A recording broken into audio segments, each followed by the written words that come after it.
Growing up in a house with 3 girls as the only boy can be tough, especially when no one wants to play with you. Patrick Kane had 3 younger sisters, Jacqueline, Erica, and Jessica.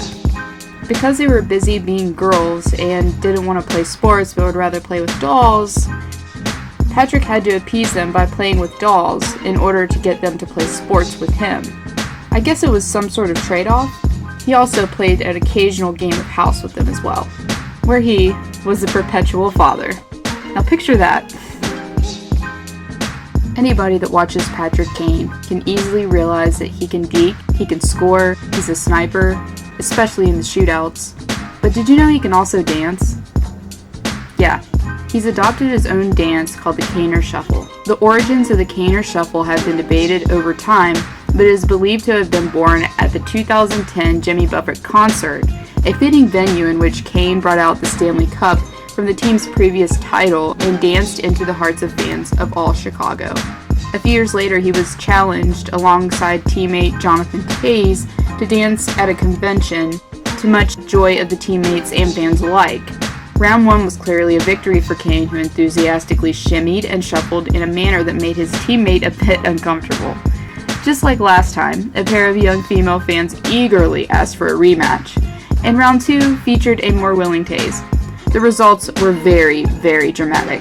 You've got to give round 2 to Taze for exploring the stage a bit more. Kaner Shuffle was a tad uninspired, disappointingly. He was very close with his grandfather. On February 3rd of 2014, while walking over to the Staples Center in Los Angeles for a game against the Kings, Patrick received a call from his mom. His grandfather was dead at age 87. Kane didn't tell his teammates, but the first time he touched the puck, he scored 62 seconds in, another cosmic sign for the family. 62 years was the age difference between the two. Patrick pointed to the sky, and then again, he scored in the third. Afterwards, he stood in front of his locker for the cameras with tears flowing down his cheeks. Kane missed the Blackhawks game 4 days later, the same day the funeral mass was held at the South Buffalo's St. Ambrose Catholic Church, the one on Ridgewood Road with the gorgeous stained glass. The pews were packed, so word had spread fast once people noticed. And there, atop the casket, in front of the altar, someone had laid a hockey puck, just in from LA. Most people grow up having a favorite color of some sorts. Mine was blue, and then it switched to purple. Patrick Kane, on the other hand, considered black his favorite color. He wanted everything to be black, and when he was young, his dad even sprayed all of his equipment black. This obviously can give a whole new meaning to the famous Rolling Stones song. I think we all can recall the famous Patrick Kane mullet that made its debut several years ago. But even though we've all seen the mullet, we haven't really heard the entire story behind it. The real man behind the job? Carmelo Prietti. He became Patrick's barber around the 2009 and 2010 season when the tradition started as a joke, when he began cutting Patrick Kane's hair. I'm like, here's what we're gonna do, Prietti says, describing how he showed Kane a picture of Jaromir Jagr.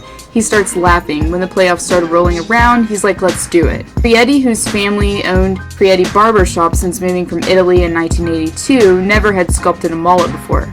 So he turned to YouTube for a crash course, and the rest has become history. Prietti has mastered the technique by now, having done 2 or 3 dozen in the last year. Kane said he'd become familiar with the do during his junior hockey days. I thought it'd be cool to continue it in the NHL because I wasn't able to grow a beard in my first couple seasons, Kane says. It's pretty cool to see how it's become so popular. One of those things I went with in my first year, and we ended up winning a cup. So I figured I'd do it every season since then. And if you didn't think the mullet deal was funny enough, Prietti actually has a special pair of scissors reserved just for Patrick Kane's hair. They have the number 88 on them, which helped them shape the city's most famous mullet. Way to go, Prietti. You've made headlines.